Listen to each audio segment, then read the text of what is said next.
I agree with Mr. Walker that we are perhaps just a few years away from a fiscal crisis, the likes of which this country has never seen, and that few countries have ever survived. You know, we keep searching for structural reforms, but we ignore the most obvious answer. It's the word no. We beat our chests about the disastrous deficits, but we keep voting for hundreds of billions of dollars of wasteful grant programs, subsidies that distort the flow of capital, and we keep shoveling money at agencies whose authorizations expired years, sometimes decades ago. Here's the cold, hard truth of the matter. The federal government cannot raise or spend a single dollar unless the House of Representatives says that it can. That is our responsibility. It can't be doged and it can't be dodged.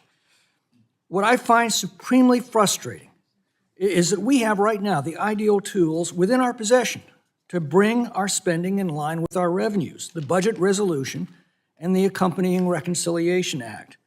Now, the Republican majority under Newt Gingrich used reconciliation by the book, and the result was 4 balanced budgets in a row that produced one of the greatest waves of prosperity our nation's ever seen.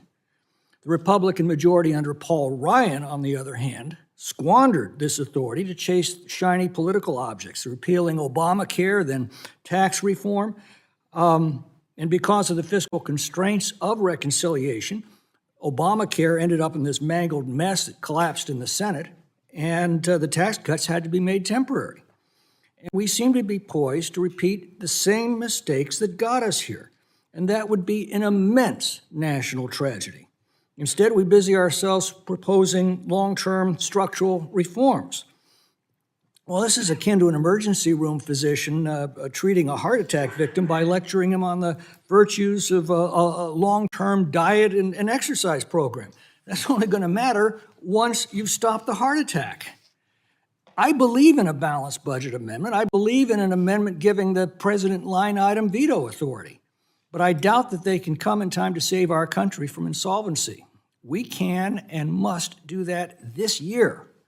That means adopting a real budget that sets the lowest spending limits that we can muster and a real reconciliation act to implement those reductions. This budget committee is at the very heart of that process, and it had better rise to the occasion. Ms. Boccia, first, my thanks for your daily newsletters, one of the best that I see every day. Please keep it up. The ranking member noted the catastrophic scourge of COVID on the world. He neglected to mention $3.7 million in NIH grants that funded the Wuhan Institute of Virology, the most likely origin of COVID. And that was just a fraction of the hundreds of billions of dollars of grants that go out to every NGO under the sun every year that are rarely held accountable, or grants that rob one community to pay for local projects in another. It seems to me this committee ought to be looking at every one of these ludicrous expenditures. What's your view? Thank you very much for being a loyal reader of the Debt Dispatch. Yes, I think we need to look under the hood of the federal budget and the numerous programs, thousands, in fact, of programs that Congress continues to fund without taking a close look at them. As you mentioned, there are many expired or unauthorized programs that Congress should review, and we may find there's a tremendous amount of duplication, inefficiency, and waste that the federal government could cut.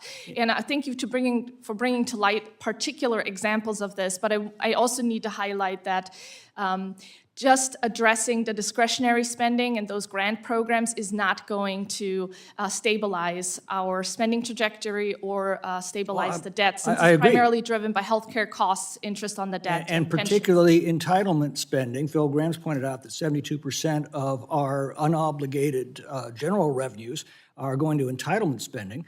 Shouldn't we put a strict work requirement back in all of those entitlement programs for able-bodied adults?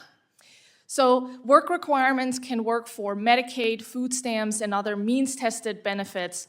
They are a good idea, and it's something that Congress should absolutely take a look at in reconciliation next year to ensure that the tax cuts are offset. We need to do it, and we need to do it now.